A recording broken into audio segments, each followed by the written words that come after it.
Good day everyone! A day in my life. Subong nga adlaw magama kami sang kawayan in preparation para sa amon nga Thanksgiving celebration this January 17. Kag siguro, amo naman ni ang time nga sabtod ko ang mga nagapamangkot sa akon.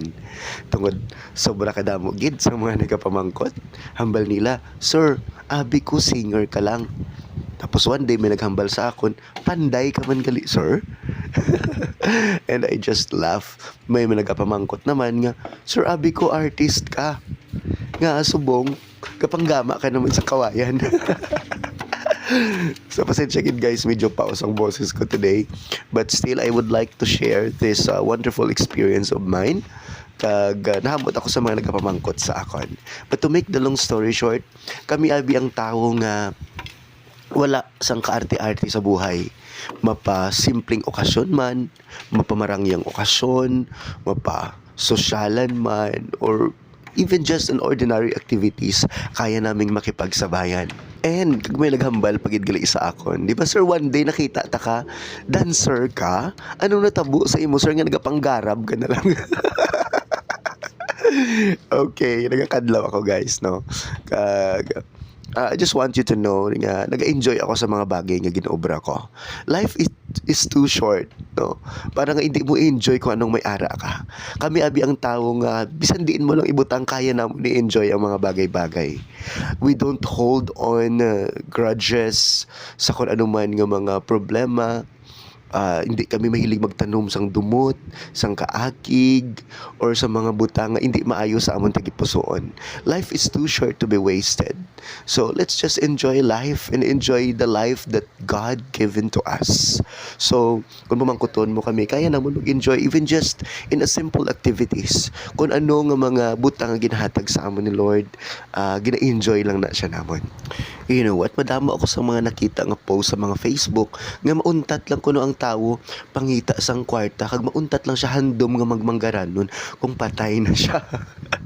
Which is the sad reality in life that people in this world doesn't have satisfaction. Hay, do hindi ko man gusto magalabot sa tion nga hindi mo na ma-enjoy ang imo nga kabuhi every day. God given us every single day sang opportunity para enjoy ang kabuhi kag mga butang nga ginhatag niya sa aton. So, ano ang pulo sang pagbaka-baka mo sang trabaho kung at the end of the day, madula ka na lang sa kalibutan nga wala mo matagaan sang value ang mga tao nga nagahatag sang value sa imo. Wala mo mapalangga ang tao nga nagapalangga sa imo. And above all, wala mo matagaan sang importansya ang Ginoo sa imo kabuhi. And speaking sa mga ginapamangkot ninyo kagina, kami ang mga tao nga sanay sa bisan ano nga klase sang trabaho as long as wala kami sang mga ginalapakan nga iban nga tawo, mapaarado man, mapatalamnan, panggarab, pangkarga tapas, kung ano man yung klase ng trabaho ina kaya namon makipagsabayan tungod wala kami nagbugtaw sa marangya nga klase ng pangabuhi. Kagwiling kami ina nga balikan kung amo ina ang pamaagi nga makabulig kami sa iban nga tawo. Ilabi na gid sa mga butang nga makahimaya sa Ginoo. Pag-abot sa serbisyo para sa iya, wala sang manggaranon o konpigado. Tanan kita para riho sa atubangan sang Ginoo. Kag, speaking of talento naman, hindi naman kami magpapatalo dyan. Kaya man namon makipagsabayan kag maglampaso sang katunggali kung kinakailangan. Check-in! Wala namon ginakahuya ang paghimo or pag-ubra sa mga budlay nga butang bisan pa nga mahigko ini as long as matinlo sa tubangan sang Ginoo. After all, anuman nga klase sang talento ang may ara kami o kun abilidad, wala nagatubo sa amon tagipusoon ang bugal o kontinikal. It is all for God's glory. Kag tanan nga talento kag ikasara nga may ara kita, halina tanan sa iya. That is why all the praises, glory, and honor belong to Him sa aton nga kabuhi.